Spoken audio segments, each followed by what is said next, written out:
Sebelum acara dimulai, perkenalkan saya dalam acara webinar ini akan menjadi moderator yang akan menemani dan mendampingi teman-teman dari awal sampai akhir acara. Nah, sebelum acara kita mulai, ada yang mau saya share ya. Bentar.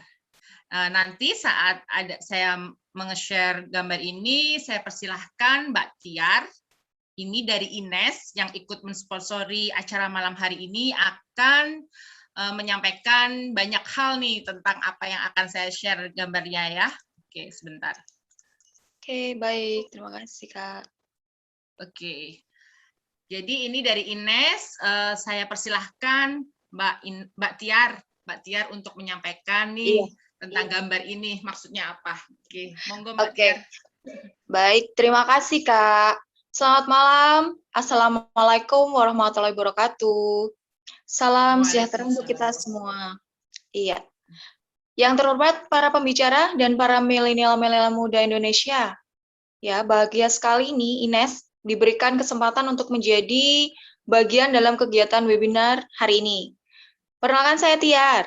Ya, saya perwakilan dari Ines Kosmetik, di mana Ines adalah brand asli Indonesia yang berdiri dari tahun 1998 di Malang, Jawa Timur. Ines merupakan produsen kecantikan kosmetik, di mana fokus produk meliputi produk perawatan kulit, yaitu skincare, dekoratif, dan perawatan badan, yaitu body care. Di mana fokus produk untuk kualitas bahan dan pengolahannya sudah teruji secara klinis nih, sesuai BPOM dan tersertifikasi halal oleh MUI juga. Dan misi kami adalah menjadikan wanita Indonesia memiliki kulit yang sehat dan juga terawat. Jadi teman-teman tidak perlu ragu lagi untuk menggunakan produk Ines Kosmetik. Dan yang ada di layar yang sudah di-screen-kan, itu kita mempunyai voucher 20% untuk semua pembelian produk Ines Kosmetik termasuk exfoliating lotion yang ada di gambar. Exfoliating adalah produk yang mampu untuk mengecilkan pori-pori, melembabkan wajah, dan mengangkat sel kulit mati. Jadi cocok banget dipakai untuk sehari-hari. Pemakaiannya mudah sekali, hanya ditaruh di kapas saja dan ditepuk-tepuk di wajah. Dipakai seminggu 3 kali saja. Ya. Dan dari Ines, kalau misalkan nanti ada yang berminat, bagi para peserta webinar, bisa mendownload di Play Store My Ines, atau di toko-toko atau corner terdekat sekitar kakak semuanya. Ya, atau di online shop seperti Shopee, Lazada, JD.id, Bukalapak, dan sebagainya ya. Sudah banyak sekali online shop ya di sekitar kita. Dan ada pun promo voucher setiap pembelian 125.000 itu tadi, ya, termasuk exfoliating lotion di dalamnya free ongkir. Oke, dan menyebutkan toko offline di sekitar area kalian. Gitu aja Kak. Demikian yang saya sampaikan seputar produk sponsor hari ini. Atas perhatiannya, saya mengucapkan banyak sekali terima kasih. Salam sehat untuk kita semua, stay healthy, semoga pandemi ini segera berlalu. Terima kasih. Wassalamualaikum warahmatullahi wabarakatuh. Waalaikumsalam warahmatullahi wabarakatuh. Terima kasih Mbak Tia dari Ines atas penyampaian tadi ya. Siapa yang tertarik atau siapa yang ingin merasakan manfaat dari Ines supaya tambah cantik, tambah kinclong, bisa nih ya Mbak menghubungi Mbak Tiar atau tadi menggunakan fasilitas yang udah disampaikan Mbak Tiar. Iya. Ini tadi saya pakai Ines juga deh 11 on-nya. Oh ya. Terima kasih. Ya, sama-sama. Oke. Selanjutnya, sebelum acara dimulai juga, saya ingin berterima kasih juga. Jadi acara ini disupport oleh beberapa community partner dan juga media partner. Jadi saya akan membacakan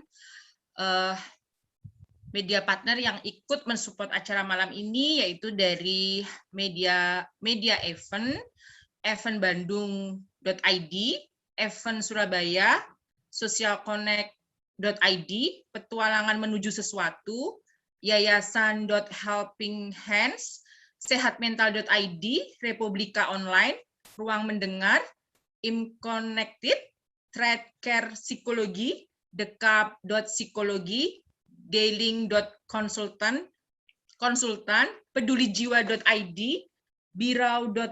Berawan ya nih, Berawan, Payung Kolbu, Perempuan Berkisah, dan juga ada dari IG Community Partner juga, dari Studio Jiwa, Tajuk Psikologi, Divija ID, dan 1000 Tujuan. Terima kasih untuk semua media partner dan community partner yang juga ikut mensupport dan berkolaborasi dengan LYS dalam menyelenggarakan webinar malam ini. Nah, selanjutnya saya juga akan share lagi. Jadi ini dari Republika. Bentar. Oke.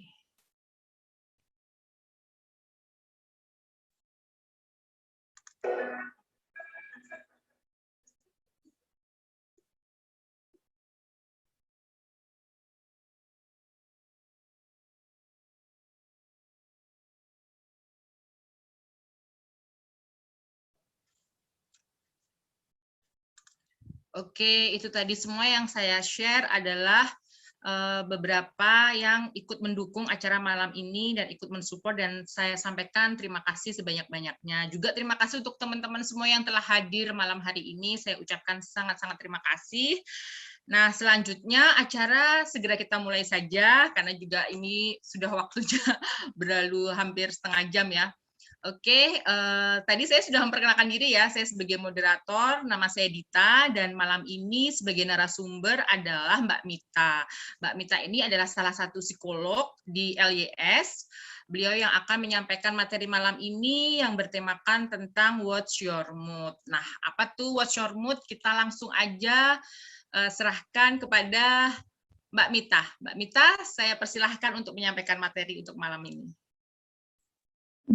Terima kasih Mbak Dita, selamat malam teman-teman semuanya.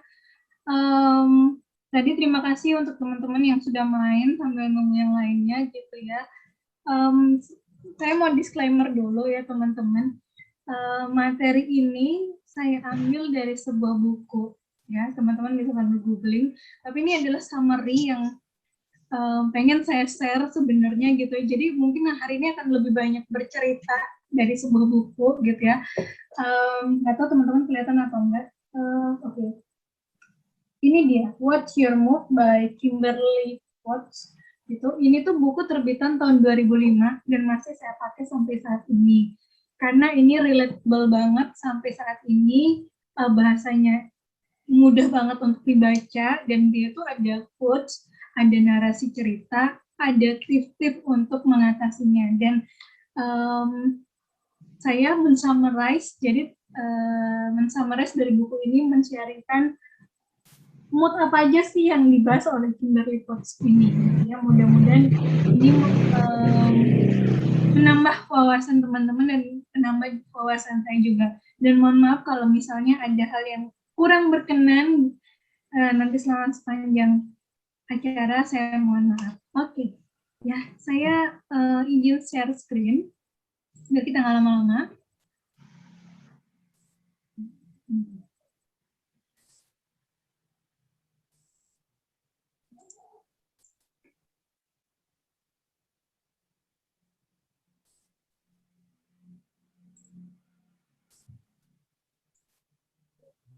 Mbak Dita, udah kelihatan belum share screen saya? Suara Mbak Dita di mute. Udah Mbak, udah keluar. Oke, thank you. Oke, teman-teman, ini tadi kita habis main gitu ya. Feeling check-in before we start, let's take a look at how you feeling right now gitu kan. Tapi tadi saya ambil dengan memainkannya tuh dengan sebutkan emosi, feeling atau mood yang teman-teman ketahui, dimulai dari huruf depannya teman-teman, kayak saya Mita malas, kayak Dita tadi depresi, ada ada envy dan segala macamnya gitu ya. Nah, saya akan berbicara tentang What's Your Mood pada malam ini. Nah, teman-teman, apa sih yang membedakan mood itu dengan emosi? Ya, jadi ada 3 main point yang membedakan emosi dan mood. Yang pertama adalah mood itu berlangsung lama. Dia tuh bisa berjam-jam atau berhari-hari. Sedangkan kalau emotion itu tuh hanya bentar, nggak nyampe 1 menit gitu. Itu yang pertama. Yang kedua adalah emosi itu spesifik gitu ya, kepada seseorang, kepada situasi. Sedangkan mood itu tuh kayak dia kumpulan summarize-nya gitu. Kemudian yang ketiga itu berkaitan dengan intensitasnya, seberapa kuat tekanannya gitu ya. Jadi kalau misalnya emosi hanya saat itu aja, sedangkan kalau mood itu hampir sepanjang waktu dan intens gitu teman-teman. Lebih jelasnya lagi adalah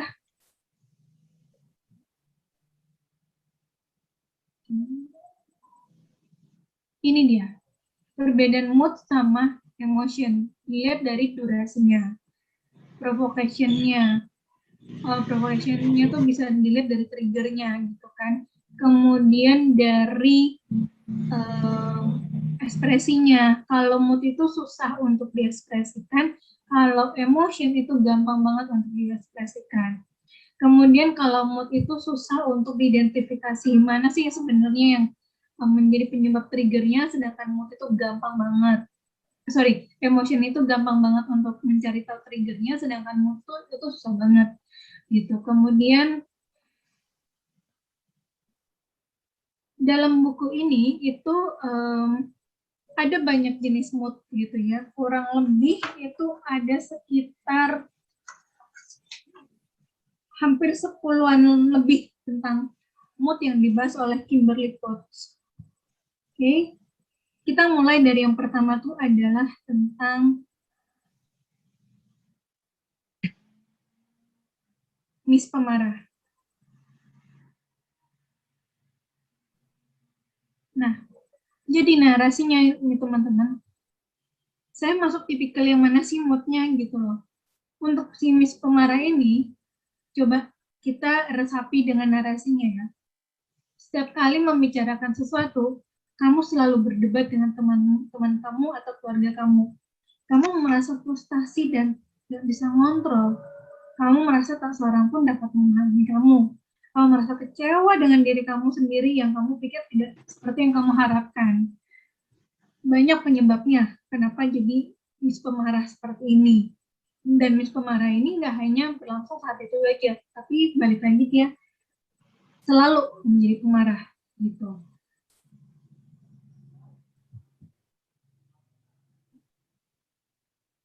Kemudian ada sebuah quote yang dikasih sama Aristoteles bahwa marah itu mudah. Setiap orang pada dasarnya bisa melakukan marah. Hanya saja masalahnya tidak semua orang bisa marah dengan orang yang tepat, dalam situasi yang tepat, waktu yang tepat, dan tujuan yang tepat dengan cara yang benar. Biasanya tuh kalau kita marah tuh kadang memaki, kadang lempar barang, kadang kita tuh menghindar, kadang segala macam bentuk hal kita lakukan tanpa kita sadari gitu loh. Ada juga yang saya butuh menenangkan diri dulu baru bisa ngomong sama orangnya gitu kan. Jadi sebenarnya marah ini itu tuh adalah kita tuh marah dengan seseorang, kita bisa langsung menempatkannya. Tapi kalau kita marah pada diri sendiri, siapa yang akan kamu lawan? Pasti akan melawan diri kamu sendiri, tapi susah. Itu Miss Pemarah. Kemudian, dari Miss Pemarah ini, itu ada berkaitan dengan bagaimana sih cara terbaik untuk mengatasi kemarahan kamu. Yang pertama, kita harus berpikir dulu sebelum bertindak. Jujurlah pada dirimu sendiri, apa sih yang membuat kamu tuh marah? Apakah kemarahan kamu ini dipicu oleh sesuatu yang di luar kontrol, di luar kontrol, di luar harapan, di luar ekspektasi. Jadi sehingga kamu tuh marah. Kemudian cobalah kamu untuk bersikap tenang.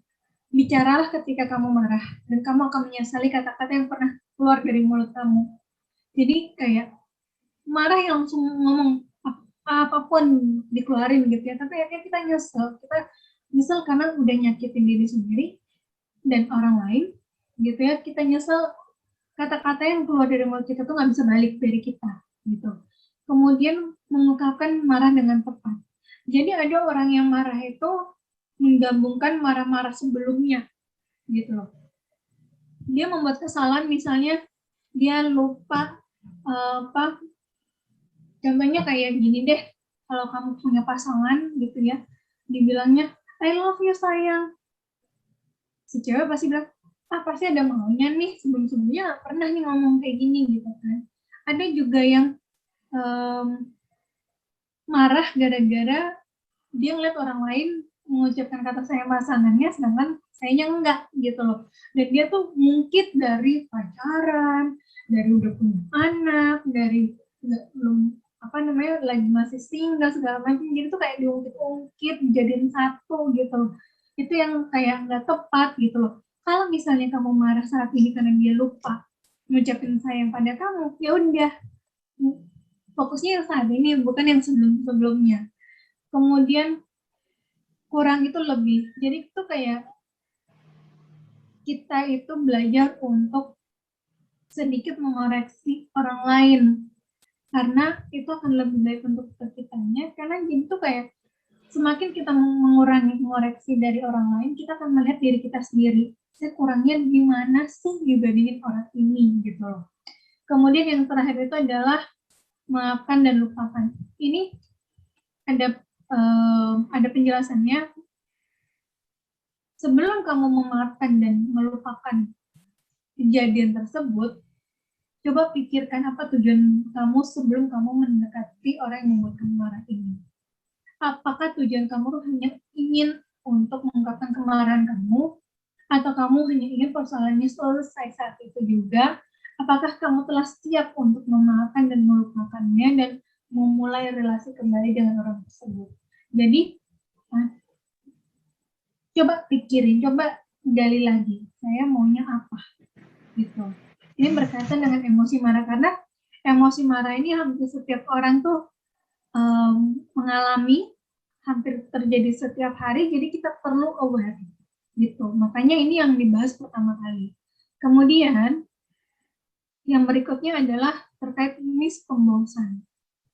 Ini teman-teman, ini terjemahan ya, jadi kalau untuk Inggrisnya teman-teman bisa cari Inggrisnya, tapi saya ambil yang bahasa Indonesianya sesuai dengan bukunya. Kalau mispembosan itu, dia tuh ngerasa kayak nggak ada bedanya dengan hari kemarin gitu, flat gitu. Kemudian merasa orang-orang di sekelilingnya itu menjauhi, nggak menyenangkan, nggak menarik gitu kan. Merasa nggak menarik, jadi orang-orang tuh menjauh dari hidupnya. Kemudian nggak memiliki ketertarikan khusus kayak hobi dan hal lainnya. Nah, padahal kebosanan tuh hanyalah sisi lawannya dari ketertarikan. Keduanya tuh bergantung penampakan yang dapat dilihat dari luar, bukannya yang sesungguhnya terjadi dalam situasi yang kita hadapi. Dan yang satu mungkin terjadi pada hal yang lainnya. Maksudnya gimana sih? Jadi kalau kita tertarik sesuatu tuh kita excited banget. Tapi kalau kita udah nggak excited, kita tuh bosen banget gitu. Padahal bosen atau excited itu ada di dalam diri kita yang membuat pilihannya itu gitu kan. Kemudian ada misrewel.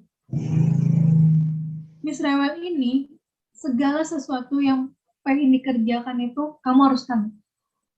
Kerja keras orang lain yang bagus itu buat kamu tuh nggak bagus, masih ada kurangnya, masih ada yang jeleknya dan segala macamnya. Kamu pay attention to detail banget gitu loh. Jadi kayak, oh saya harus ngecek lagi nih, siapa tahu nanti dia kerjanya nggak bagus dan segala macam. Terus kamu sulit untuk mengendalikan segala sesuatu di sekeliling kamu. Kamu pengen banget mengendalikan, tapi kamu nggak bisa gitu. Sebenarnya untuk Miss Rewel ini ya, pertanyaan bagusnya itu adalah apa yang ingin kita cari di hidup ini jika kita tidak memudahkan kehidupan satu sama lain. Jadi kalau kita tahu rewel, lebih baik kita mengurangi kerewelan kita dengan belajar untuk memberikan toleransi lebih. Gitu, belajar untuk membuka toleransi akan hal apapun, sehingga kita tuh nggak jadi rewel, atau rewel kita tuh berkurang. Kemudian,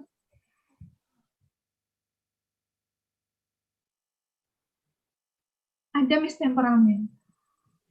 Nah, mistemperamen ini, itu tuh kayak bangun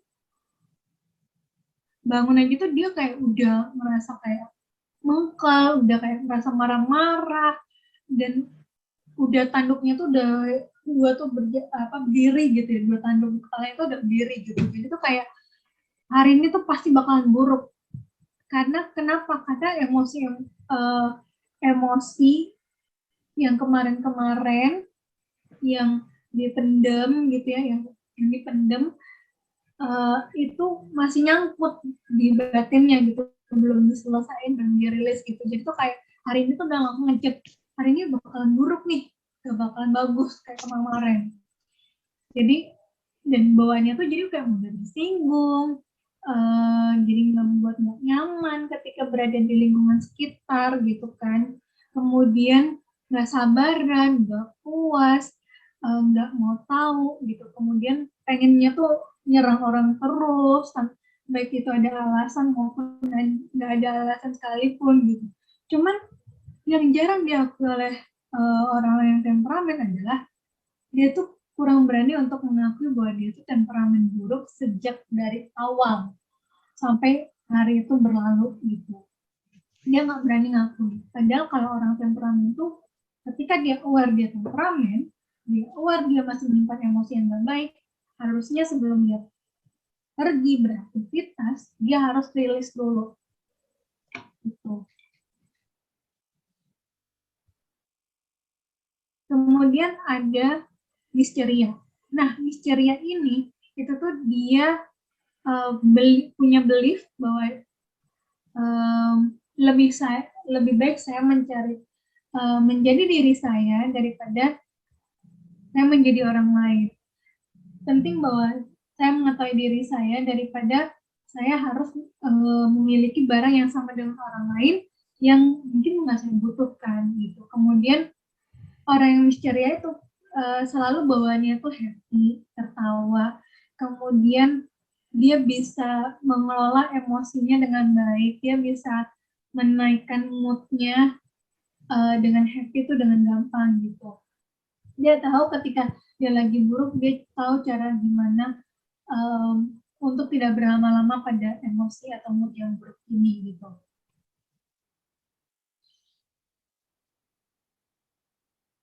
Selain misceria, itu tuh, nah, ada pertanyaan bagus nih dari misceria gitu. Misceria ini diibaratkan dengan bahagia gitu ya. Jadi ada sebuah quote dari Somerset gitu ya. Dia tuh ada sebuah pernyataan lucu tentang hidup ini. Jika kamu tidak mau menerima hal-hal yang buruknya dan hanya mau menerima hal-hal yang baiknya saja, maka seringkali yang terjadi adalah kamu jarang mendapatkannya. Jadi kalau kita pengen hari ini selalu bahagia, selalu happy, selalu semangat gitu ya, itu hanya di awal-awalnya aja. Tapi dari siang sampai malam, itu tuh energinya tuh udah berkurang. Kemudian, jika kamu membaca gambaran tentang hal apa saja yang membuat seseorang tuh menjadi bahagia, apakah kita akan menerapkannya pada diri sendiri dan gimana sih hasilnya? Apakah akan sama dengan orang tersebut dan kita menyebutnya bahagia atau enggak? Tapi yang paling penting itu adalah apa sih yang menurut teman-teman versi bahagia itu apa buat teman-teman? Itu yang paling penting gitu. Makanya ketika kita tahu versi bahagia itu apa, akhirnya kita bisa jadi happy yang happy atau yang ceria yang tanpa ada beban gitu. Biasanya nih ada kesalahan yang sering dilakukan oleh orang-orang yang pengen bahagia Gitu. Ada 10 kesalahannya. Yang pertama, mereka tuh iri dengan apa yang dimiliki oleh orang lain gitu ya. Yang dicapainya, kemudian kok mereka gampang banget ya bahagia, kok saya enggak gitu. Mereka gampang banget mendapatkan sesuatu sedangkan saya enggak. Terus biasanya nih yang menghambat kebahagiaan kita gitu loh. Biasanya kita membicarakan keburukan orang, membicarakan hal buruk yang sering terjadi dalam hidup kita, tapi jarang membicarakan hal baik dalam hidup kita gitu. Kemudian mempunyai kesulitan beradaptasi atau tidak mampu membalikan keadaan ketika lagi dalam situasi yang sulit. Gitu. Kemudian cemas kalau mereka tuh mengalami kesialan. Terus habis itu menghabiskan waktu sendirian, nggak mau bergaul. Kemudian fokus pada keahlian yang tidak mereka miliki. Gitu. Jadi ketika ada si A punya keahlian ini, fokus sama pengen kayak punya si keahlian si A gitu. Padahal nggak sadar bahwa saya mampu nggak ya mempunyai keahlian seperti si A gitu. Terus kemampuan saya tuh apa sih sebenarnya dan yang nggak saya bisa tuh apa sih gitu. Kemudian tidak berkumpul dengan orang-orang yang sefrekuensi gitu ya, yang tidak memberikan hal baik, tidak memberikan kamu growth mindset gitu. Kemudian nggak punya rasa percaya diri. Terus habis itu kamu susah untuk mengendalikan emosi kamu tidak sungguh-sungguh untuk berkomitmen untuk bahagia. Karena untuk bahagia, untuk ceria, untuk selalu positif itu tuh harus komitmen dan bisa hari ini saya pengen bahagia nggak bisa kayak gitu. Jadi kalau mau sesuatu mood yang bagus itu tuh harus komit untuk dilakukan, untuk dijalani, untuk diusahakan, diupayakan supaya saya selalu berada di state bahagia atau ceria atau happy gitu ya. Kemudian ada yang namanya miss santai. Jadi tipikal yang santai, yang relax, yang tenang, nggak mau kepancing emosi gitu ya, nggak mau tergesa-gesa, maunya tuh slow aja, nggak perlu sesuatu yang pura-pura, nggak perlu sesuatu yang harus dominan, harus di atas rata-rata, nggak perlu, karena di santai itu biasanya dia tahu nih dia punya rutinitas dan rutinitas itu dia jalani dengan santai dan relax sehingga dia tuh nggak terlalu terpush, nggak terlalu terbebani gitu. Nah, quote yang dari Horace itu bahwa ingatlah untuk tetap menjaga pikiran kita berada dalam situasi yang tidak menyenangkan. Dan sebaliknya dalam kesuksesan, bebaskanlah pikiranmu dari ketenangan yang berlebihan. Jadi sebenarnya itu misalnya itu mengajarkan kita untuk stay di tengah-tengah. Ketika kamu lagi down, jangan down banget. Ketika kamu lagi happy, jangan terlalu happy banget. Gimana menyeimbangkannya? Karena semua masalah manusia itu disebabkan oleh satu hal, yaitu ketidakmampuan mereka untuk duduk dengan tenang di dalam sebuah ruangan. Kemampuan tidak tenang di here and now atau present gitu ya. Mereka fokusnya itu di masa lalu atau di masa depan. Nggak bisa ditenang saat ini gitu. Pikirannya tuh macam-macam. Contohnya kayak ikutan Zoom-nya tuh sekaligus 3 di waktu yang bersamaan. Akhirnya mereka nggak santai. Akhirnya tuh kayak pikirannya tuh capek lama-lama gitu, nggak fokus, nggak santai, nggak relax untuk mendengarkan materi dari si pembicaranya. Kemudian ada miss cuek. I don't care anything. I don't care about you. I just only care about myself. Ada orang kayak gitu. Kenapa sih? Karena miss cuek itu biasanya tuh nggak menyalurkan minatnya. Atau dia kehilangan minat biasanya. Nggak bisa fokus sama satu tujuan. Maunya tuh buru-buru, maunya tuh maunya tuh buru-buru, tapi pengen dihargai, tapi ketika tidak sesuai ekspektasinya mereka, atau mereka pernah terlukai gitu, akhirnya mereka cuma.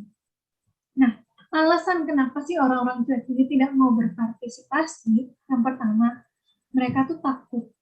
Takutnya tuh ngerasa kayak, saya nggak pantas loh masuk dalam lingkungan tersebut.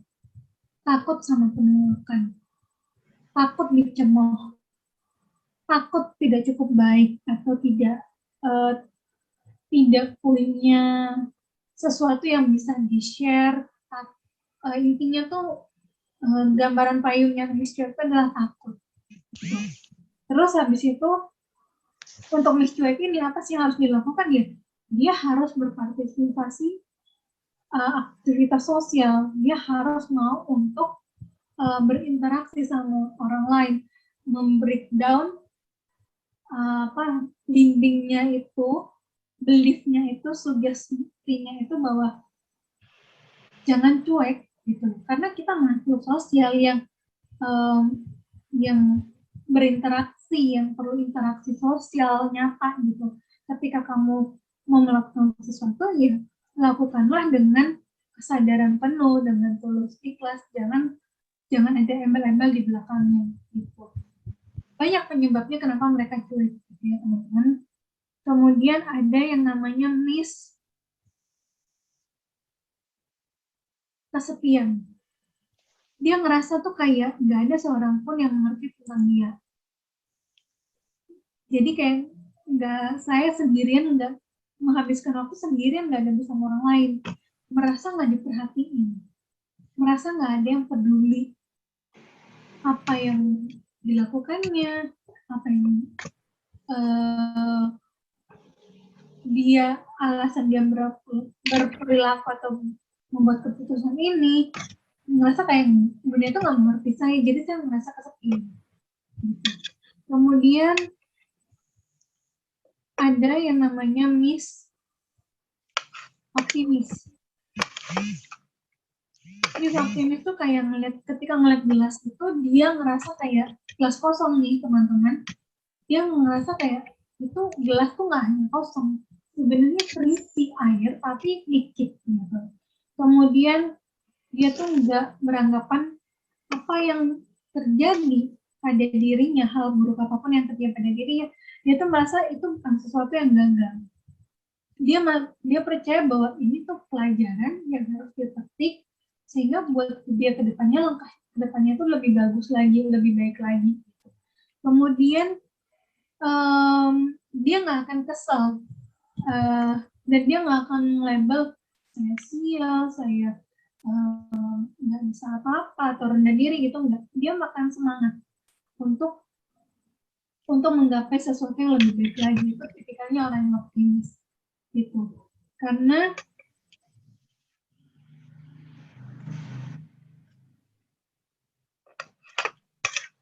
gini, kalau misalnya optimis itu dia akan berperilaku positif.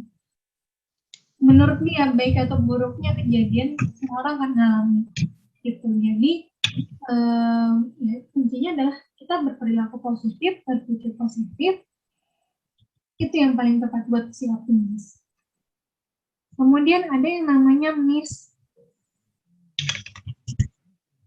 Oke. Nah ini yang kalau kamu pengen jadi orang yang optimis, itu tuh yang pertama, ingatlah bahwa masa-masa sulit itu pasti berlalu. Buatlah daftar hal yang membangunkan good mood. Yang ketiga, hargai apa yang kamu raih. Karena biasanya orang-orang tuh small thing menurut mereka tuh mereka nggak hargain loh. Itu. Tapi kalau orang optimis, even small thing tuh mereka akan menghargainya. Kemudian ketika dia merasakan kemarahan, dia akan memutar balik kemarahan itu menjadi sesuatu energi untuk dia salurkan ke hal yang lain, contohnya kemudian berhenti berpikir negatif. Karena kalau kita berpikir negatif atau overthinking, akhirnya itu menjadi habit buat kita. Kemudian kesempatan untuk mengetuk pintu, bukakan pintunya. Maksudnya itu adalah kita jangan melabelkan orang mereka tidak akan bisa berubah. Itu. Karena kalau kita udah mengutuk mereka tidak akan bisa berubah, itu kita udah beli sendiri, dan ketika mereka melakukan perubahan kecil banget gitu, kita nggak akan menghargainya. Makanya perlu belajar untuk membuka pintu kita, open mind kita bahwa setiap orang tuh berubah, namun progresnya tuh bisa sangat kecil sekali, nggak kerasa sampai itu perubahannya tuh besar banget sampai kerasa. Kemudian orang yang optimis tuh biasanya dia tuh memakan rasa humor. Dia belajar untuk tidak sensitif, belajar untuk tidak jokes dengan hal-hal yang tidak baik. Gitu. Ada yang berikutnya miss optimis. Nah, miss ini kebalikannya dari miss optimis, di mana dia melihat gelas itu kosong ya kosong, nggak mungkin ada airnya gitu. Kemudian semua sesuatu akan dipandang secara negatif. Kemudian ketika ada masalah nggak ada harapan nih. Beliefnya itu adalah ini nasib buruk. Gitu. Padahal kita sendiri loh yang membuat diri kita tuh sengsara atau tidak, bahagia atau tidak, itu tergantung kualitas kerjanya. Kalau kita pengen bahagia, seberapa ekstra kerja kita tuh membangun kebahagiaan. Kalau kita selalu membangun kesengsaraan, pesimis ya, itulah hasil kerjanya akan selalu buruk. Tapi kalau mau bahagia, kita akan dapat kok yang bahagia sesuai dengan kerja keras kita dan mengembangkannya. Kemudian ada lagi yang namanya temperamen. Miss pemberontak. Nah, kalau di sini tuh biasanya tuh Miss pemberontak tuh enggak kan selalu setuju dengan pendapat orang. Dia maunya tuh pendapat dirinya sendiri. Kemudian dia memang sih dia bagusnya itu adalah dia tidak berpura-pura, tapi dia cenderung egois.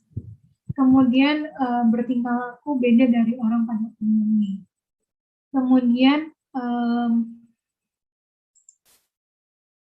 dia itu tipikal yang keras, tidak mau disuruh oleh orang lain. Dia maunya tuh melakukan dari dirinya sendiri. Nah, sekumpulan orang tuh nggak pernah pada dasarnya memberontak karena keinginan untuk menyerah. Tetapi biasanya mereka tuh memberontak karena ketidaksabarannya berada dalam penderitaan. Jadi tuh kita menderita, makanya kita memberontak. Memberontak untuk kita nggak berada di penderitaan. Gitu. Kemudian ada yang namanya Miss Gloomy.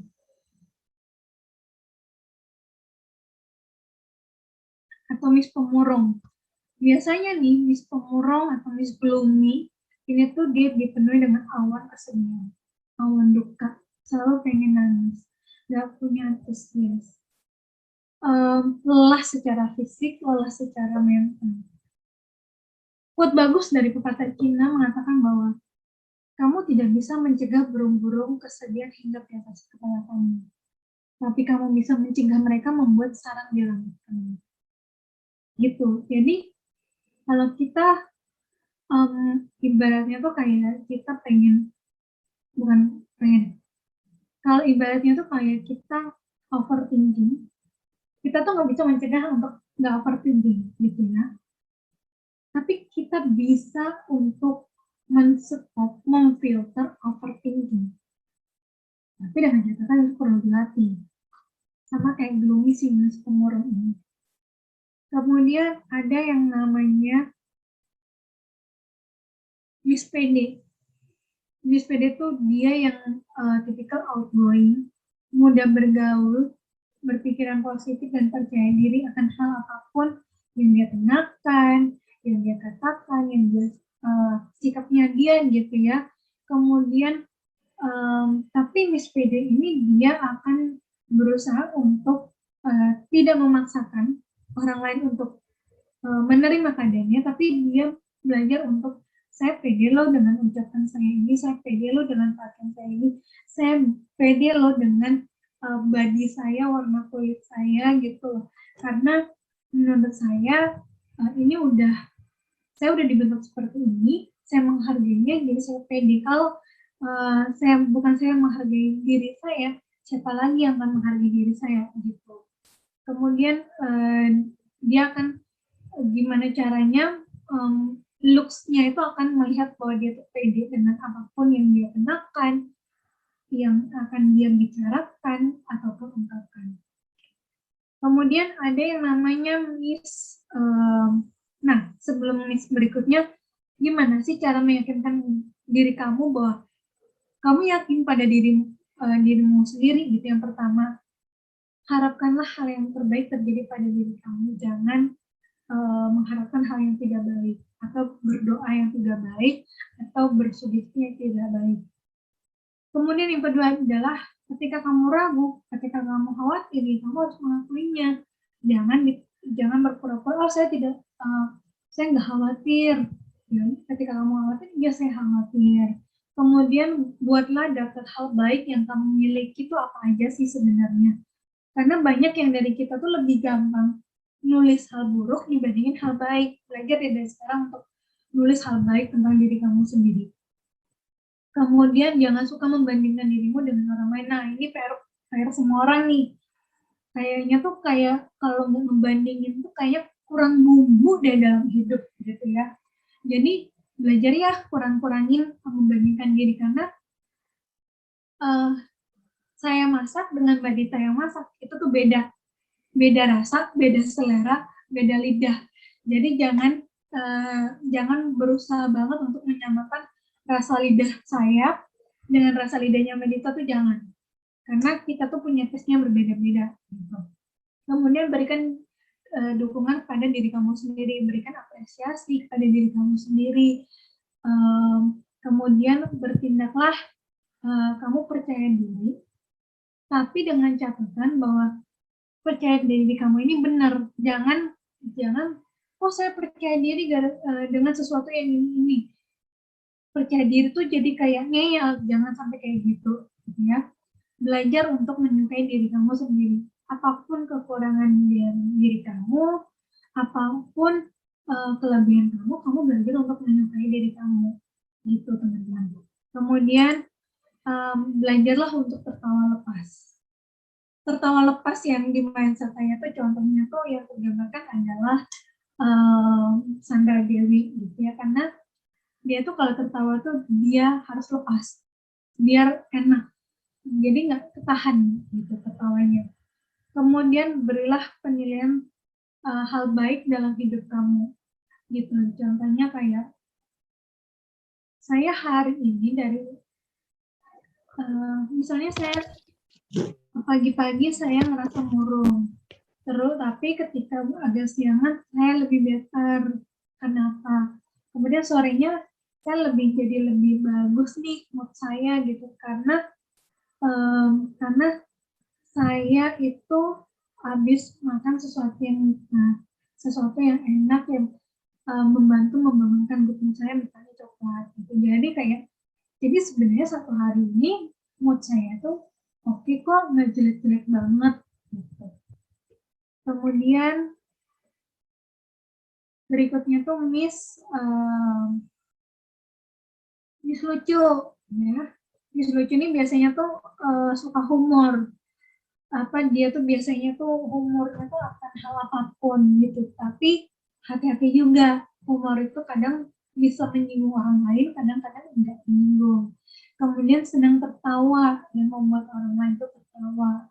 Kamu tuh berusaha tidak terlalu serius menyikapi hidup.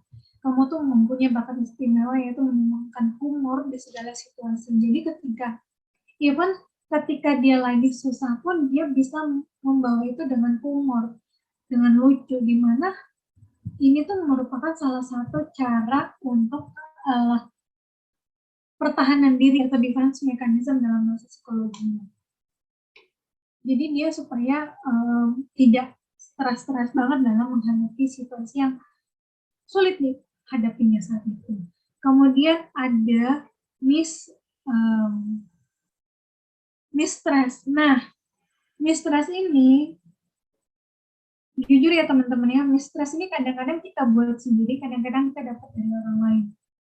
Contohnya tuh mistrust yang dari diri sendiri itu adalah kita yang ngebuat diri kita tuh beban. Contohnya, saya itu tidak bertanggung jawab atas hidup si A. Tapi saya membuat diri saya tuh menjadi beban atas hidup A. Itu pacaran loh. Nah, contohnya kayak kemarin atau beberapa hari yang lalu gitu, saya dapat cerita dari klien saya. Dia itu pengen, pasti ini semua orang pasti mengalaminya. Dia pengen menjadi pelindung si pacarnya. Saya tanya, kenapa kamu pengen jadi pelindungnya? Oh, karena dia pacar saya gini-gini segala macam.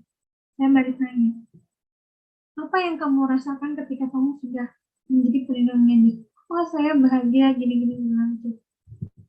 Selain bahagia, apalagi yang kamu rasakan? Ya beban sih. Bebannya itu adalah saya nggak enakan ketika dia lagi di masa sulit yang pergi. Padahal kan apa yang dia hadapi itu memang sih terjadi pada dia gitu. Cuman kan pilihannya adalah masalahmu adalah masalahmu. Masalah dia adalah masalah dia, bukan masalah kalian bersama. Gitu. Jadi jangan memasukkan stres yang bukan stres kamu. Karena kita sendiri tuh suka memasukkan stres kita sendiri tuh dibuat-buat. Gitu. Jadi kayak makanya jadi stres. Kemudian kamu merasa bahwa kamu ditumpukan banyak harapan oleh orang lain. Nah, ini biasanya tuh banyak terjadi pada kasus-kasus kalau misalnya kamu jadi kepala keluarga atau kamu yang membiayai keluarga kamu gitu. Jadi atau kamu yang disuruh jadi role model, nah biasanya itu akan menimbulkan stres yang tinggi. Kemudian tekanan emosional yang berasal dari luar, dari dalam, sehingga mempengaruhi fisik kamu, psikis kamu, batin kamu, dan segala macamnya. Yang akhirnya membuat kamu tuh jengkel, depresi, memandang negatif terhadap diri kamu, kayak aku tuh capek gitu. Jangan jangan ditambah-tambahin, tapi orang tuh nggak percaya bahwa kamu tuh capek gitu, karena kan buktinya kamu bisa menghandle semuanya, akhirnya kamu jadi stres gitu. Kemudian ada yang disebut dengan lelah.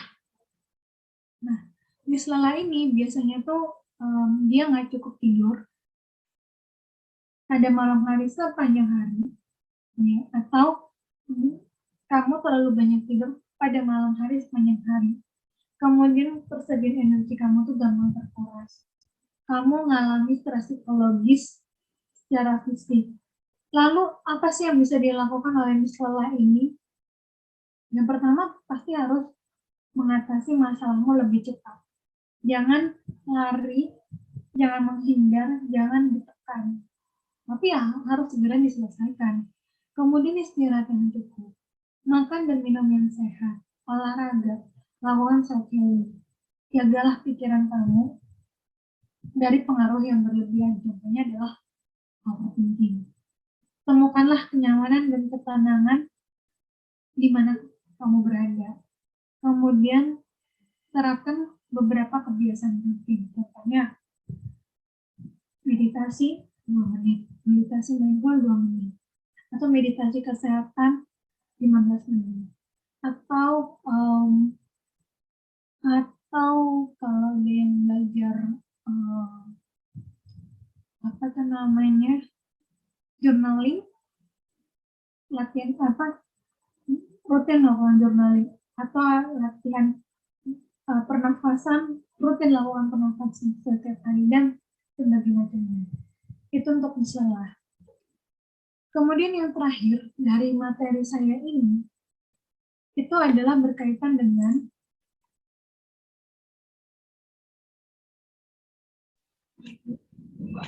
hal apa sih yang sering kamu temui dalam hidup kamu.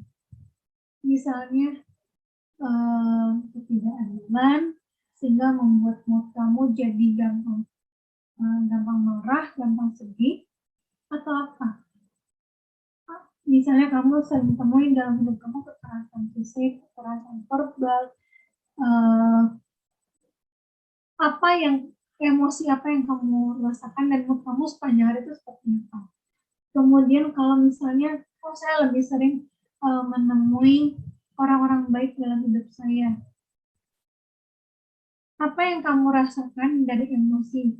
Kamu ketika melihat orang-orang banyak dipertemukan oleh orang-orang baik, dan mood kamu sepanjang hari itu seperti apa? Kemudian, trigger-trigger apa saja sih yang sering memancing emosi dan merubah mood? Itu perlu diketahui.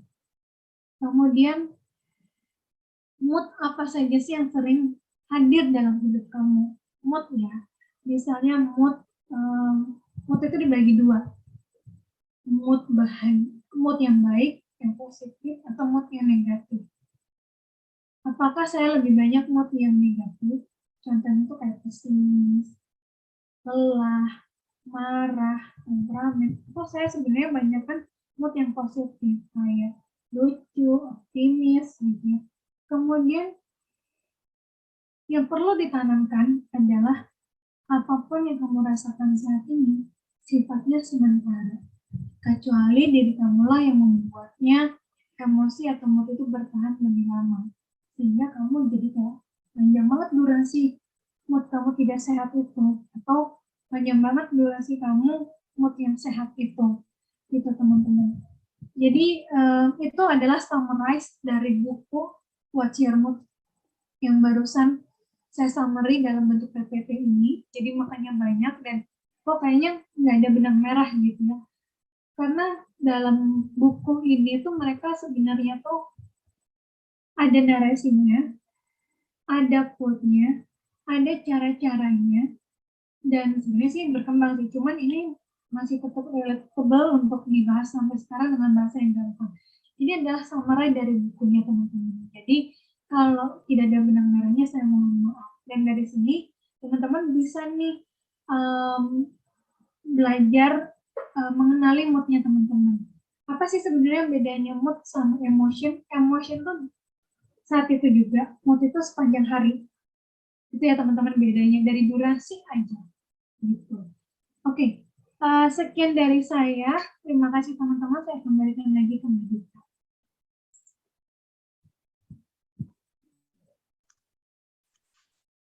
Oke, makasih banget Mbak Mita ya, udah memaparkan materi tentang What's Your Mood. Ternyata moods-nya itu macam-macam ya Mbak. Tadi saya nulis sampai banyak banget, sampai 16. Dan kayaknya hampir semua orang pasti ngalamin mood-mood itu ya. Cuman mungkin lebih mana yang dominan atau kecenderungan mana yang sering muncul gitu ya setiap hari gitu. Nah, karena juga waktunya udah jam 20 lebih 20 nih, kita langsung ke tanya jawab aja ya Mbak Mita ya. Nah, ini ada beberapa pertanyaan. Bentar, aku lihat di chat dulu ya, ada yang nanya apa enggak. Nah, kalau di kolom chat ini sepertinya belum ada ya, tapi sudah ada yang masuk via Japri. Saya bacain ya Mbak Mita. Pertanyaannya gini, Kak, kalau mood aku tuh kayak bergantung gitu sama keadaan. Kayak kalau nggak dapet yang diinginkan, pasti ada kayak perasaan bad mood. Jadi males ngapa-ngapain. Misal, ketinggalan kegiatan gitu, pasti after ketinggalan kayak kesel sendiri, jadi males ngapa-ngapain. Misalnya, diganggu atau dipanggil atau disuruh sama orang atau entah orang tua atau adik kayak jadi kesel gitu atau nggak ketemu orang yang ingin dijumpai. Jadi gimana ya Kak gitu. Kebayang nggak Mbak Mita nih maksud pertanyaannya? Iya, kebayang lagi. Karena gini, kita balik lagi kepada ekspektasi ya, kepada hal yang pengen kita kontrol, gitu kan, kepada hal yang harus menjadi keinginan kita yang harus terwujud gitu. Dan itu sebenarnya nggak baik dan nggak sehat juga gitu ya Mbak ya, karena itu tuh kayak kita tuh terikat gitu loh, terikat pada sesuatu yang kita harus miliki, terikat pada sesuatu yang kita harus dapetin sesuai dengan keinginan kita. Nah, makanya itu akhirnya mempengaruhi mood kita menjadi jelek dan saya nggak mau ngapa-ngapain gitu ya, saya males untuk disapa dan segala macam gitu ya. Yang mana akhirnya kalau menurut si penanyanya itu, kira-kira kamu masuk mood yang mana? Apakah kamu moodnya jadi mood marah, mood yang mudah marah, atau mood yang kayak pesimis, atau mood yang mana? Kamu harus mendeskripsikan di mood kamu dulu. Karena kalau saya jadi si penanya ini, mungkin saya akan marah gitu loh. Saya harus memberikan label mood saya marah gitu. Bukan emosi ya, emosi kan bentar, tapi mood itu kan sepanjang hari gitu. Atau saya moodnya jadi gloomy yang, aduh orang tuh nggak ngerti saya gini-gini segala macam. Nah, saya harus berani memberikan label nama mood yang saya rasakan. Karena kebanyakan orang itu kalau ditanya, saya nggak tahu, kebanyakan tuh nggak tahu, ternyata gara-gara tidak menganalisa. Ini bukan self-diagnose, tapi lebih kepada kita belajar untuk tahu emosi kita apa, emosi yang kita keluarkan itu apa, dan mood kita sepanjang hari itu apa aja. Bisa lebih dari satu mood yang terjadi gitu ya. Kan mood itu terjadi beberapa jam dan beberapa sepanjang hari gitu kan, nggak akan bisa langsung berubah. Jadi orang yang bilang saya moodnya habis itu ketika saat ini marah, tiba-tiba saya jadi bisa nangis, bisa jadi ketawa, mohon maaf, itu bukan dibahas di topik ini, itu beda lagi gitu. Jadi ayo kita belajar mengenali mood kamu ketika kamu dalam situasi itu apa. Untuk kayak Mbak Dita ketika baca pertanyaan kayak gitu, yang terlintas di minatnya Mbak Dita tuh apa sih, mood apa yang akan keluar?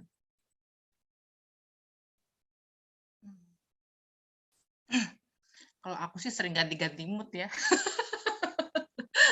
Wajar ya Mbak sebenarnya ganti-ganti mood. Oke.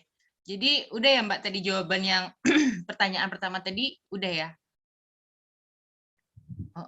Jadi ini ada tambahannya gini Mbak. Bagaimana cara membedakan masalah dengan tugas yang harus kita lakukan?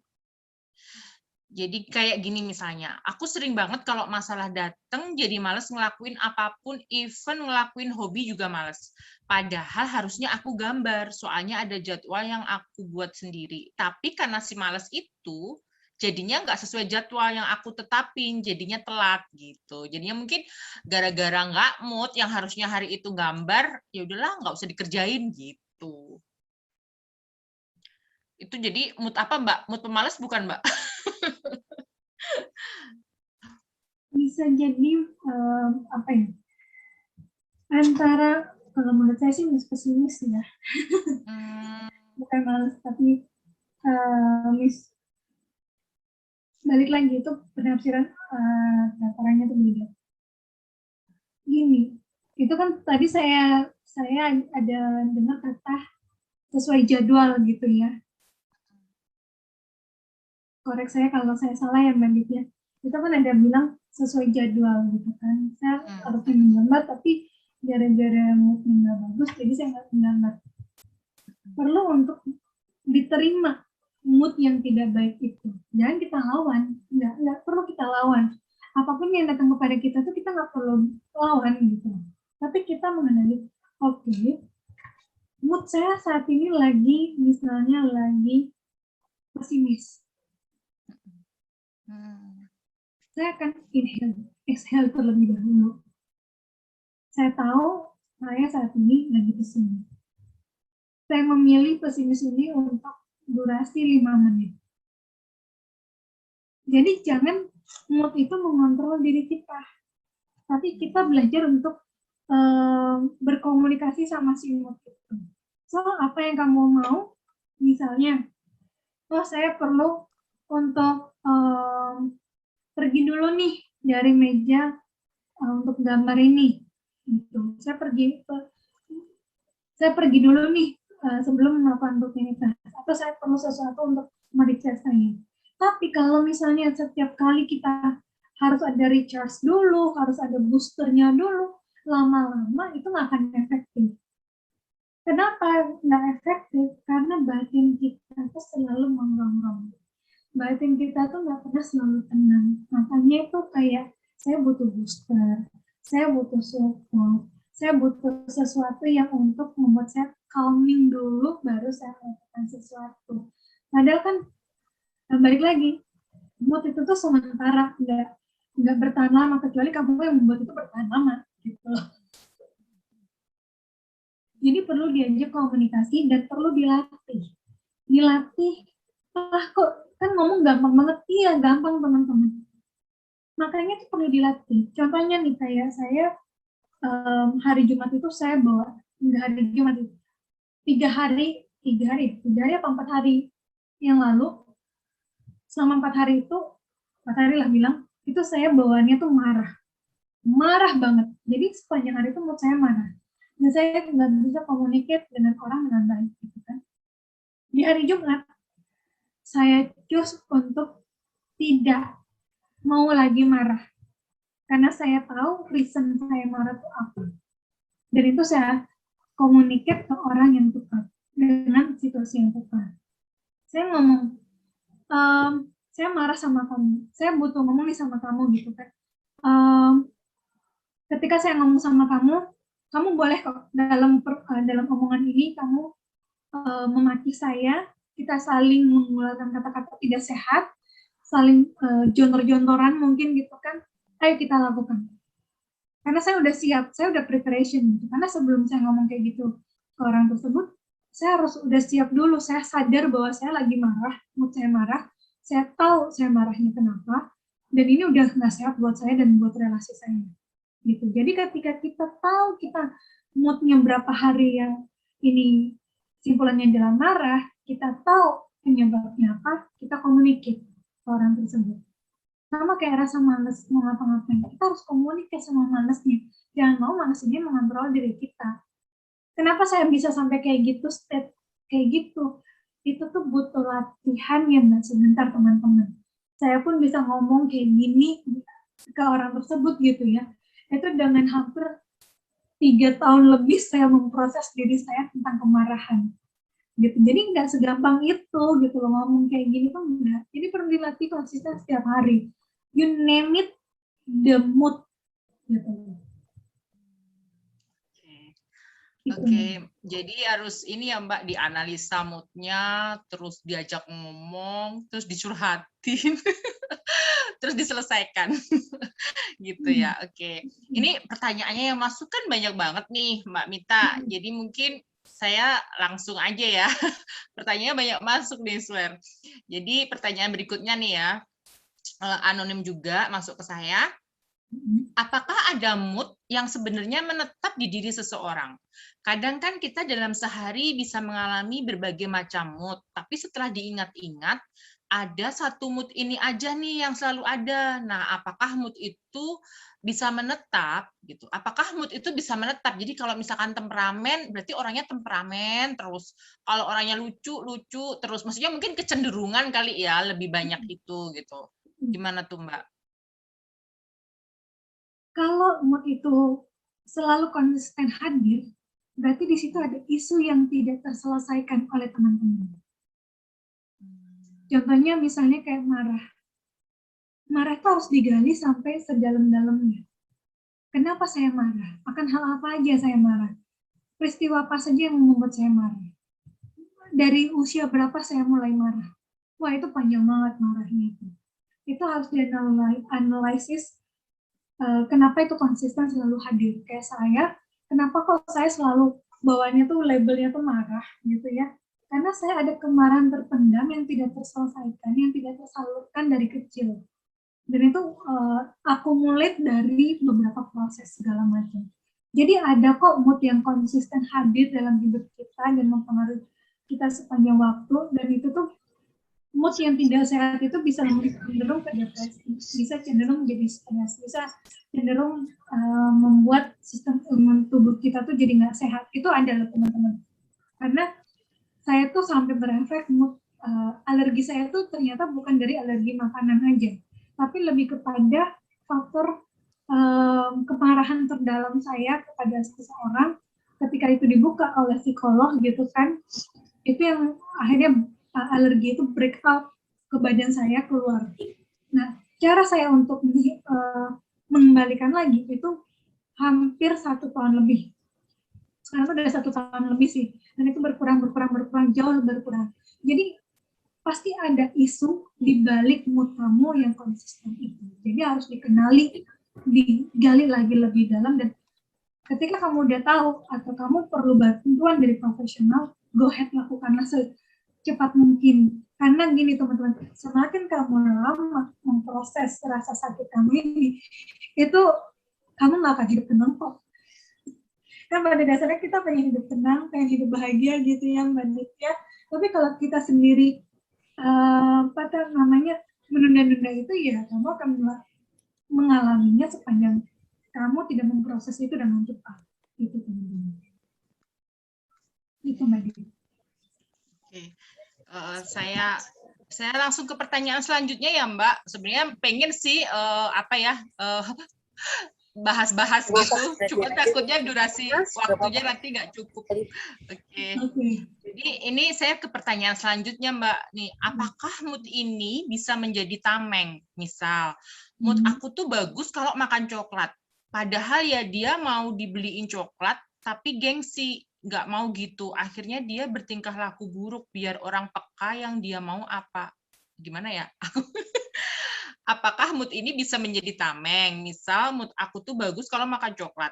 Padahal ya dia mau dibeliin coklat, tapi gengsi ngomong gitu. Akhirnya dia bertingkah laku buruk biar orang peka yang dia mau apa. Oh, jadi dia itu moodnya kalau buruk biasanya sembuhnya makan coklat. Tapi dia tuh nggak mau bilang kalau aku tuh sembuh kalau dibeliin coklat gitu. Jadi dia gengsi ngomong gitu. Dia berharap orang lain itu yang peka kalau dia bad mood, langsung beliin dia coklat. Nah, gimana tuh Mbak? Aduh, teman-teman, kita orang lain tuh bukan dukun. Termasuk para psikolog tuh bukan dukun, teman-teman. Jadi mereka tidak akan mengerti kamu kalau kamu nggak cerita, gitu. Gimana kamu bisa dimengerti orang lain kalau kamu nggak cerita, gitu. Jadi belajarlah untuk dikomunikasikan. Lepasin tuh gengsi, ya. Karena itulah yang membuat jadi kayak komunikasi itu terhambat, karena tuh gengsi dan pengennya itu dimengerti. Gimana mengerti kan, mau mengerti kamu kalau kamu tuh ngasih tahu ke kita bahwa kamu tuh untuk menenangkan kamu dikasih coklat gitu loh. Dan kalau misalnya gini, kamu sukanya tuh coklat Silver Queen atau tapi kamu dikasih coklat Cadbury gitu loh, kan sama aja jadi kayak dongkol gitu ya, nggak kesampaian kan. Jadi ya komunikasiin lah gitu. Apa susahnya sih komunikasiin gitu kan. Ketika teman-teman mengkomunikasikan sesuatu, itu tuh teman-teman bukan menurunkan ego teman-teman, bukan, tapi lebih kepada saya tidak mau ego saya itu menyerang dia gitu. Karena kan kalau orang diserang itu kan pasti defensif, dia menolak gitu kan. Nah, jadi supaya kita nggak saling nyakitin gitu ya, kenapa nggak kita tuh ngomong aja deh maunya kita tuh apa gitu. Kecuali ya teman-teman ya, ketika kamu dapat hal yang sangat-sangat tidak baik kayak bulian kayak gitu, itu boleh kamu berjarak dulu dengan orang si pembuli itu, baru boleh tuh. Tapi kalau kamu minta coklat atau segala macam gitu ya, ayo dong komunikasiin, lepasin tuh gengsi gitu. Mereka bukan dukun loh gitu. Gitu Mbak Di. Oke, siap Mbak. Jadi harus dikomunikasikan ya, kalau mau coklat, mau es jus, mau apa gitu kan. Kalau enggak nanti malah bisa tambah buruk ya moodnya. Oke. Jadi ini Mbaknya yang nanya kalau nanti misalkan sama pacarnya atau sama orang tuanya pengen apa gitu, biar punya cepet balik, cerita aja jujur gitu ya Mbak, dikomunikasikan gitu ya. Bukan malah mengunci diri di kamar ya Mbak, kayak saya. Namun dengan ekspektasi kita akan dimengerti orang, dengan ekspektasi kita akan mendapatkan sesuai dengan harapan ya.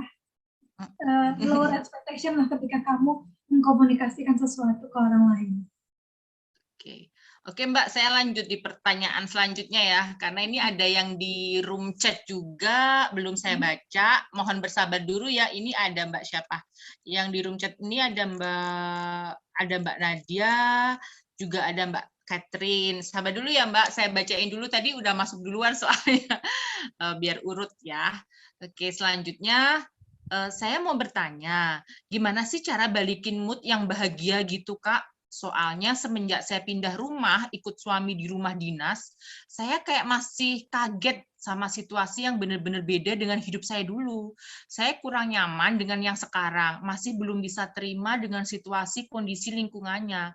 Saya mudah marah, menangis, dan menyalahkan pilihan saya, dan hampir menyerah. Saya merasa hidup di dalam tekanan, susah untuk bahagia. Gitu, Mbak. Jadi dia setelah ikut kerja suaminya, mungkin ada gangguan penyesuaian kali ya, jadi terus dia kayaknya ada emosi-emosi negatif yang keluar, kayak mudah marah, nangis, menyalahkan diri sendiri, terus kemudian sampai hampir menyerah, merasa tertekan. Nah, itu gimana tuh, Mbak? Balik lagi, ekspektasi dia ketika dia pindah di ikatan suami itu apa? Dan apa hal yang dia tidak antisipasi dari dirinya? Kemudian memori baik apa yang kamu dapatkan dari tempat sebelumnya atau lingkungan sebelumnya. Kemudian dan apa ekspektasi kamu terhadap lingkunganmu yang baru ini. Suasananya, apa semuanya itu kamu ekspektasinya apa. Apa sih yang masih berat di kamunya gitu. Itu yang harus kamu kenali dulu. Karena kan memang kalau pindah-pindah ngikutin tugasnya suami gitu ya, kan butuh penyesuaian yang cepat gitu ya, nggak segampang itu kita bisa beradaptasi gitu kan. Tapi kita harus bawa dulu, kita harus review dulu nih di tempat sebelumnya, saya dapat perlakuan apa sih, perlakuan baik apa sih, pengalaman baik apa sih yang saya dapatkan. Dan ekspektasi saya terhadap lingkungan yang ini tuh apa sih? Apakah saya sebenarnya pengen lingkungan yang lama tuh hadir di lingkungan yang baru ini? Kalau teman-teman ingat kalau di dalam PPT tadi itu bahwa semakin kita mengejar kebahagiaan, justru bukan kebahagiaan itu yang kita dapetin. Ada di dalam PPT tadi tuh kata-katanya seperti itu. Semakin kita pengen dapat A, yang terjadi bukan A, tapi sebaliknya. Jadi kayak kita tuh belajar untuk kita boleh punya ekspektasi, angan-angan segala macam, tapi itu kan angan-angan imajinasi. Kita nggak hidup di angan-angan dan imajinasi. Kita itu hidupnya tuh di saat ini. Dan kita nggak hidup di masa lalu.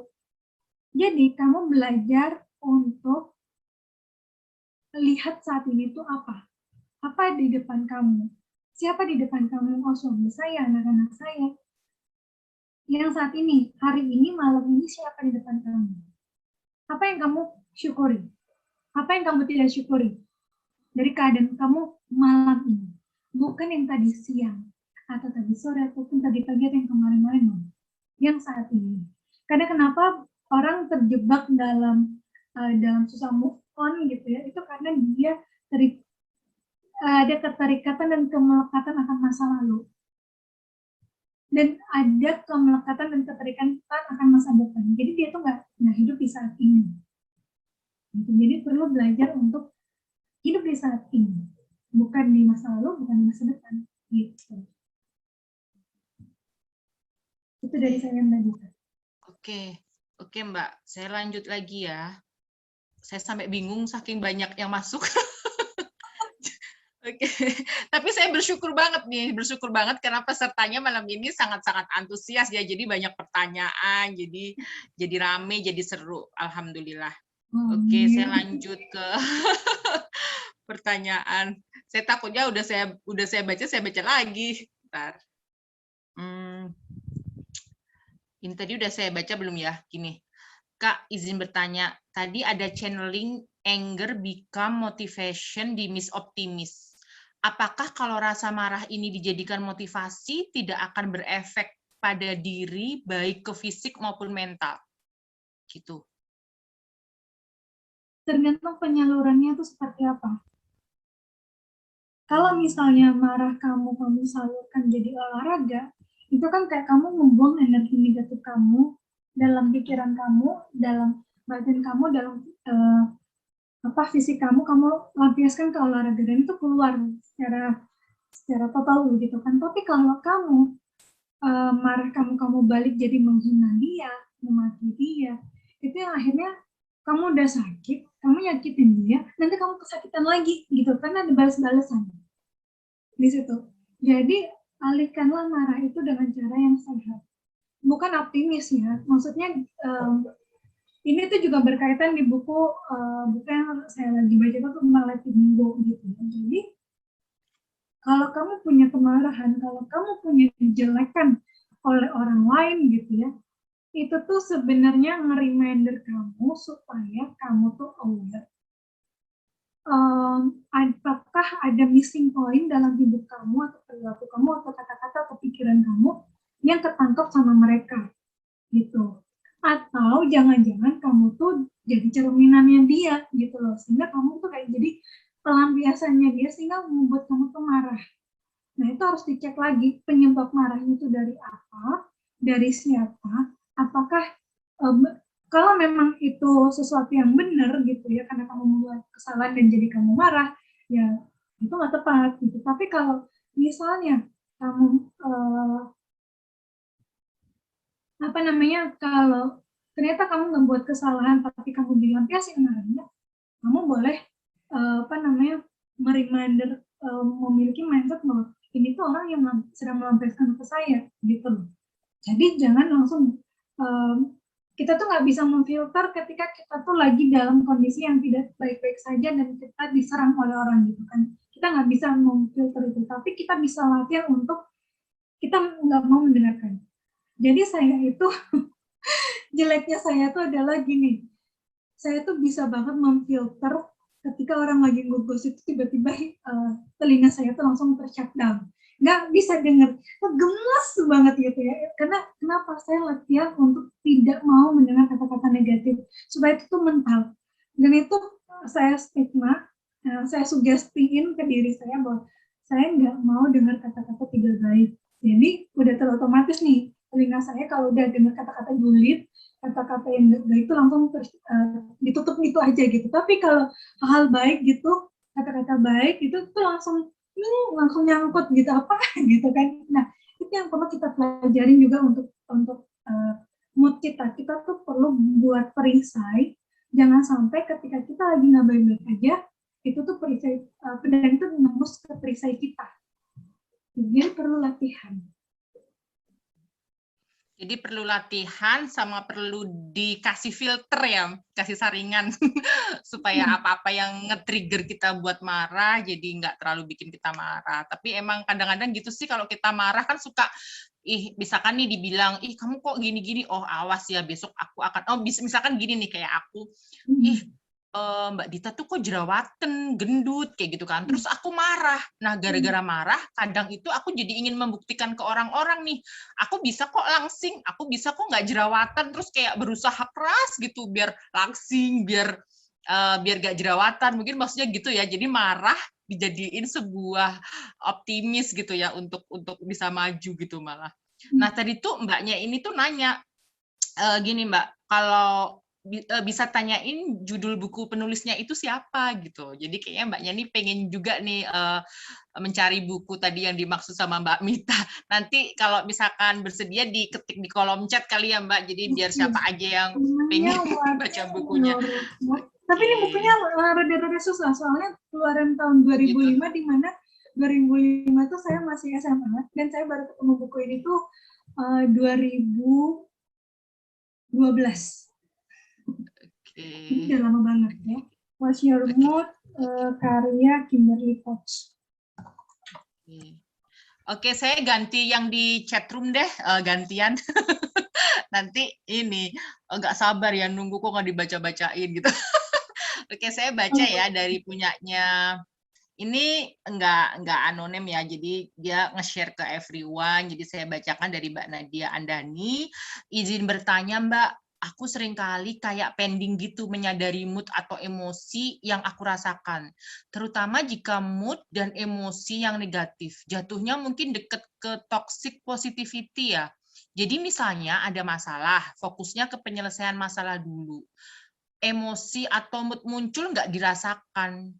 Pendingnya bisa beberapa hari. Biasanya sampai masalahnya selesai, rasanya jadi nggak enak sih, kayak ada yang tertahan.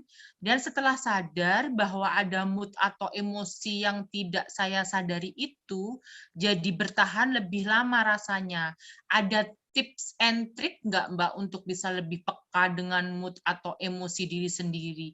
Oh, jadi dia kalau ada emosi atau mood negatif gitu kan, suka langsung mencari solusinya aja gitu, tapi nggak menganalisa aku nih lagi apa, ngapain, terus kayak tadi ya difilter atau apa. Pokoknya kalau aku lagi gini, aku mau langsung selesai deh hari ini gitu. Tips and triknya gimana? Perlu latihan sih Mbak Dit untuk mengenali mood atau emosi yang kita rasakan. Nggak apa-apa juga sih kita ketika baru selesai kejadian baru kita tulis, ketika kita agak tenangan atau udah selesai kejadiannya baru kita tulisin mood atau emosi yang kita rasakan. Nggak apa-apa juga. Karena latihannya tuh memang bertahap untuk tiap orang dan itu berbeda-beda. Kalau di saya kebetulan cepat untuk mengenali emosi sama mood saya gitu. Tapi itu butuh latihan, butuh untuk dicari tahu nih, yang tadi sempat saya bilang, kamu itu kalau dianalisa nih, dalam hidup kamu nih, kamu lebih banyak emosi atau mood yang mana sih? Mood sedih kah, mood cuek kah, atau marah kah? Nah itu yang perlu kamu kategorize dulu nih, emosi tadi gitu kan. Mood atau emosi tadi kamu kategoriin, kamu list gitu, kemudian kamu bisa cari tahu kejadian-kejadian apa sih yang membuat mood ini tuh jadi kayak lebih sering muncul gitu.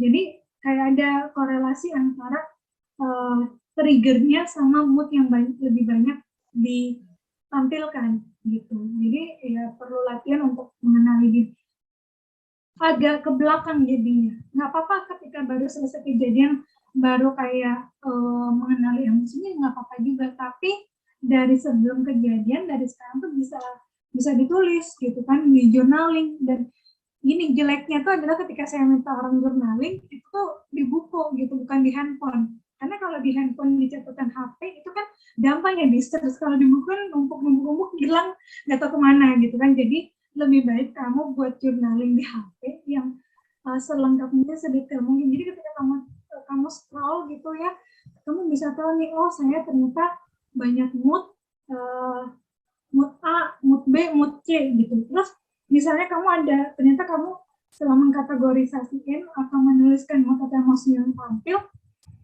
ternyata itu ada 10.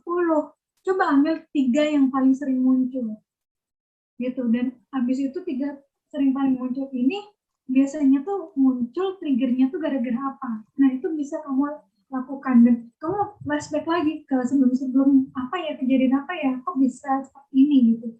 Nah itu yang ketika kamu sudah aware, kamu akhirnya nggak nyampe ke toxic positivity gitu. Karena toxic positivity ini sebenarnya menutupi hal yang tidak baik.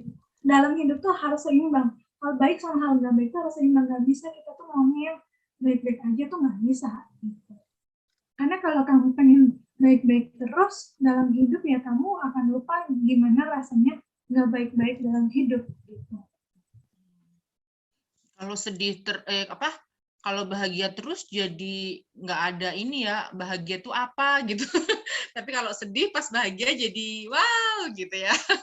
It's amazing gitu, karena mungkin merasakan usaha kerasnya untuk keluar dari zona nggak nyaman, dari zona sedih, jadi dari zona stres, terus kemudian jadi happy tuh jadi kayak merasakan yang bersyukur banget, bahagia banget gitu ya Mbak. Kayak merasa puas gitu kan ya. Nah ini saya lanjut pertanyaan berikutnya. Saya bacain di room chat juga ada nih, Kak, saya ini sering takut dalam menghadapi sesuatu hal, seperti misalnya saya mendapatkan tawaran untuk melakukan penelitian bersama dosen. Tapi perasaan saya selalu pesimis, takut, dan perasaan takut mengecewakan hasilnya. Mungkin bisa dibilang pesimis. Bagaimana sih Kak cara untuk mengatasinya supaya saya nggak kehilangan banyak kesempatan? Dan setiap ada tawaran sesuatu pun selalu pesimis gitu. Nah, terus di bawahnya lagi masih sama yang tanya tadi, Kak mau nanya lagi, gimana ya cara kita untuk mendapatkan atau membangun mood terbaik dari diri kita? Tapi bukan nunggu mood, namun kita yang menciptakan mood itu ke arah yang produktif dan positif gitu. Kalau yang terkait pesimis, itu ya tadi ya, Catherine, itu tuh takut itu adalah kayak, apa ya, takut tuh wajar pada dasarnya. Kayak maksudnya emosi itu wajar hadir gitu ya teman-teman, karena itu kalau kita nggak ada takut, tiba-tiba ada bahaya besar, kita jadi lupa untuk menolong diri kita. Kayak alarm survival kita tuh tershutdown gitu. Tapi kalau misalnya kita pesimis banget, alarm survival kita yang mode pesimistik itu yang harusnya durasinya tidak terlalu lama, tapi kita onin terus ya, itu balik lagi kuantitasnya itu yang seberapa sering kita kembangin. Kalau kita selalu ngembangin rasa takut, itu kan kuantitas yang kita kembangkan dari kita itu adalah rasa takut. Nah, rasa takut ini yang perlu kita perkecilkan. Apakah di balik rasa takut ini sebenarnya saya tuh ada pernah dibully sebelum saya melakukan penelitian bersama dosen. Motif di balik mood atau emosi kita harus cari tahu. Jangan-jangan saya dulu sering dibanding-bandingin sehingga saya takut dilabelin tidak kompeten, karena dulu saya dilabelin nggak kompeten nih sama orang tua saya, bisa jadi sehingga saya takut untuk membuat kesalahan. Saya takut karena harga diri saya itu turun gitu, atau harga diri saya itu jatuh, sehingga membuat saya itu rendah diri dan berefek ke ABCD, bisa jadi. Jadi itu kayak perlu mengenali motif dibalik emotion tadi, gitu. Oke Mbak, ini masih ada 2 tersisa pertanyaan, kita habisin sekalian ya Mbak. Ya, Bismillah, moga-moga cukup. Ya, semoga cukup waktunya. Tadi yang kayak si Catherine, gimana caranya tuh untuk membangun mood itu ya kan tiap hari. Nggak bisa nunggu hari ini saya nggak mau latihan, besok saya latihan, atau seminggu sekali saya latihan, nggak bisa gitu. Kayak kamu baca berita yang sehat itu tuh kamu harus lakukan setiap hari, nggak bisa kamu 1 atau 2 kali melakukan itu, nggak bisa, harus konsisten gitu. Yang namanya kreativitas, yang namanya healing, yang namanya kebahagiaan itu komitmen dan konsisten dilakukan setiap hari. Gitu. Latihan seumur hidup dong ya Mbak. Oke Mbak, masih ada 2 pertanyaan karena waktunya juga tinggal 5 menit. Semoga cukup ya. Bismillah. Lanjut pertanyaan. Hai, aku mau bertanya Kak, gimana sih cara bersikap biasa aja kalau berteman sama orang?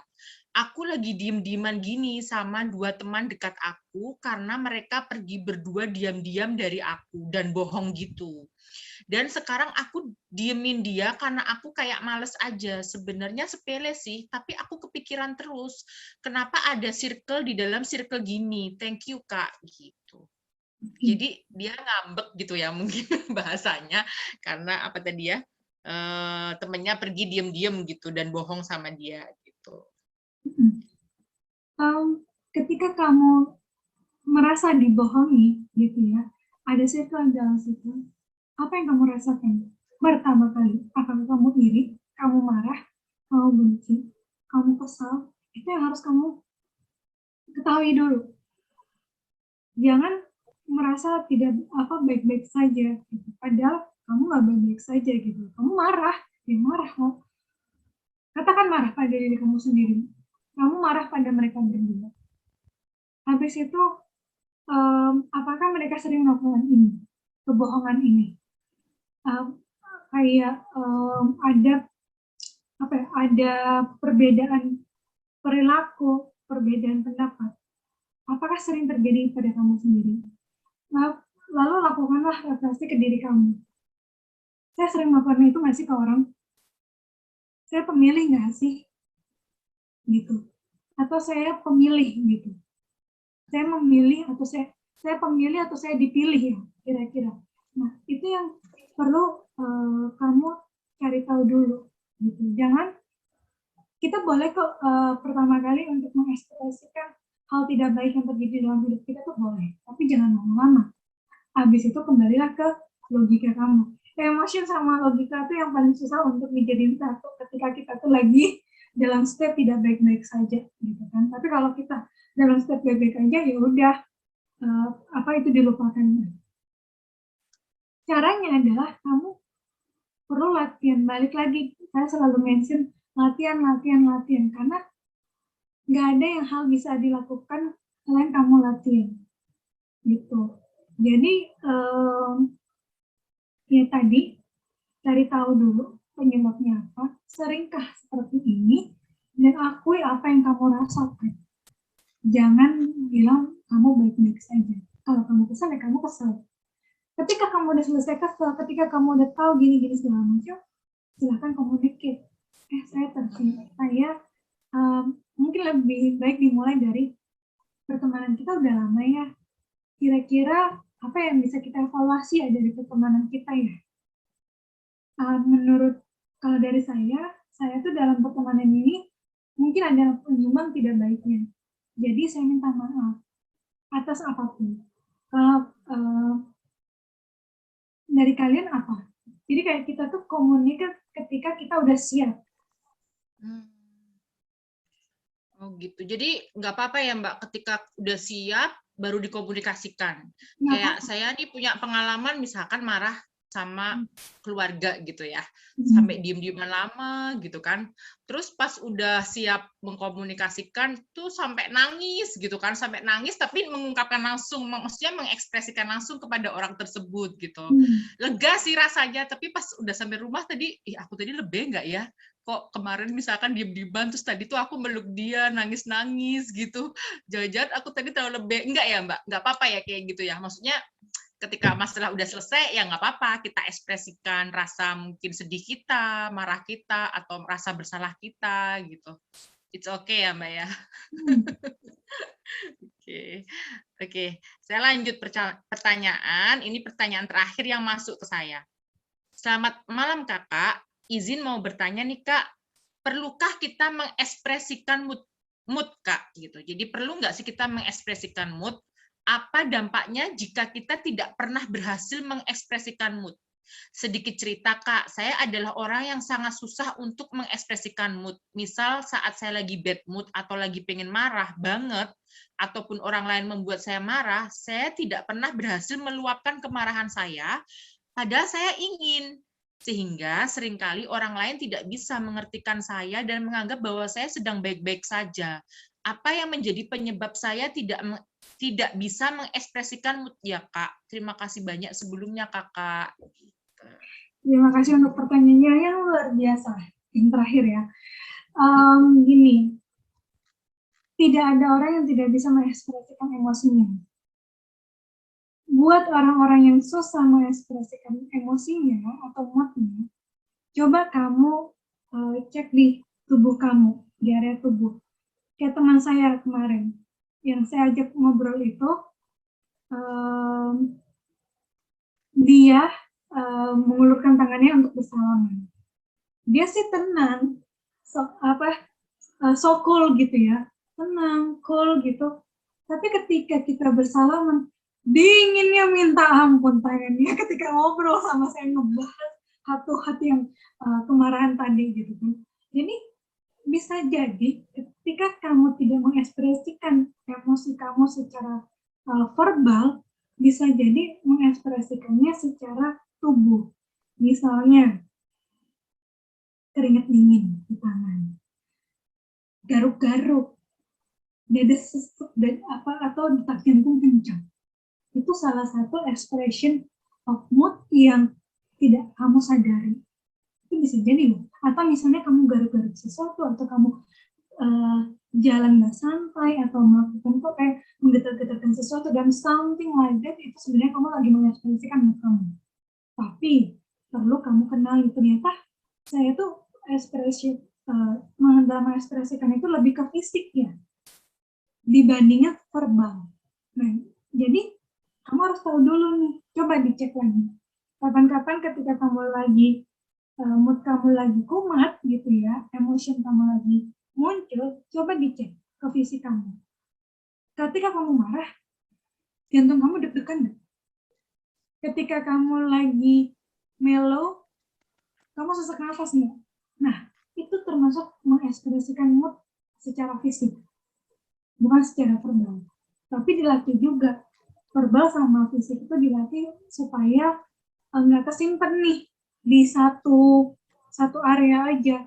Karena yang paling susah itu adalah kita mengekspresikan sesuatu dari pikiran, perkataan, dan perbuatan secara selaras. Itu tuh sangat susah, itu perlu dilatih. Tapi kalau kamu bisa cuma di satu area, nggak apa-apa juga, kan itu latihan. Lama-lama ditingkatin. Nanti dari fisik, nanti pelan-pelan ke verbal. Dari fisik ke verbal, lama-lama nanti dari pikiran. Baru nanti lama-lama dilatih, tiga-tiganya itu diekspresikan secara bersama. Itu lebih baik. Gitu. Kurang lebih itu. Oke. Ntar saya cek lagi ya, ada yang masuk enggak. Oke, kayaknya udah selesai. Sudah saya bacakan semua. Alhamdulillah. Oke. Oke teman-teman. Terima kasih ya masih mengikuti acara dari awal sampai akhir. Begitupun kepada Kak Mita. Terima kasih banget atas sharing ilmunya, sharing materinya, terus sudah menjawab satu persatu pertanyaan teman-teman dengan sabar, dengan jelas ya, panjang, lebar. Nah, kayaknya kita sesi ambil foto dulu buat kenang-kenangan. Buat kenang-kenangan kita, saya close dulu. Sorry. Sama-sama Mbak Dita dan teman-teman penanya dan teman-teman yang sudah hadir pada malam hari ini. Nah, terima kasih banyak ya udah mau join gitu ya. Nggak tahu materi saya itu related atau enggak gitu ya dari slide satu sampai slide berikutnya. Tapi kalau teman-teman pengen dapat bukunya, mudah-mudahan ini bukunya lumayan susah soal nyarinya. Ini Kimberly Potts warna seperti ini, nanti saya share deh di WA group gitu ya. Teman-teman bisa cari, dan ini adalah dari dia susah. Terima kasih untuk penanya. Semoga jawaban saya itu bisa memberikan jawaban yang sesuai dengan teman-teman. Kalau nggak sesuai, mohon maaf ya teman-teman ya. Ya, semoga bisa menjawab pertanyaan teman-teman semuanya. Dan saya sangat bahagia malam ini, teman-teman sangat antusias, pertanyaannya banyak. Terus mengikuti dari awal sampai akhir, saya sangat bersyukur sama Mbak Mita, sama semua peserta. Nah, kita mau ambil foto buat kenang-kenangan. Bagi yang berkenan bisa on cam, supaya seru juga, rame kan. Tapi yang tidak berkenan juga nggak apa-apa. Oke. Saya tunggu ya hitungan ke-10. Ntar ada yang chat. Thank you kakak. Sama-sama. Terima kasih. Sama-sama. Makasih semuanya. Oke, saya hitung ya. Senyum yang paling manis. 1, 2, 3. Oke. Oke, saya save dulu. Ntar lupa. Oke, sip.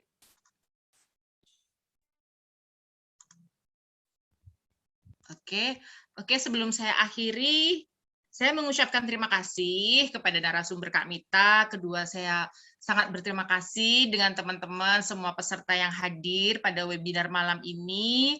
Kemudian saya juga mengucapkan terima kasih yang sebanyak-banyaknya kepada sponsor yang ikut mensponsori acara malam hari ini, dari Ines, dari Republika, terus kemudian dari community partner, kemudian dari media partner.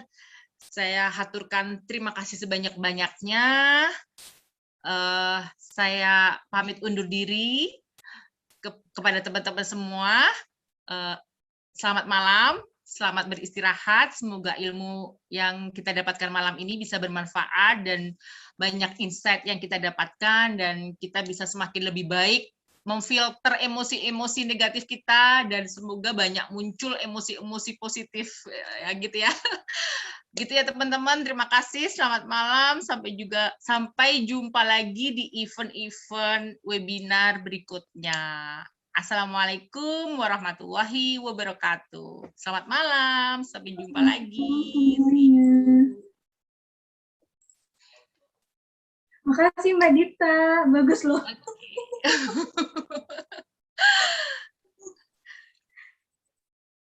Oke. Gak ada lagi, kita langsung end chat aja atau gimana? Stop record dulu ya.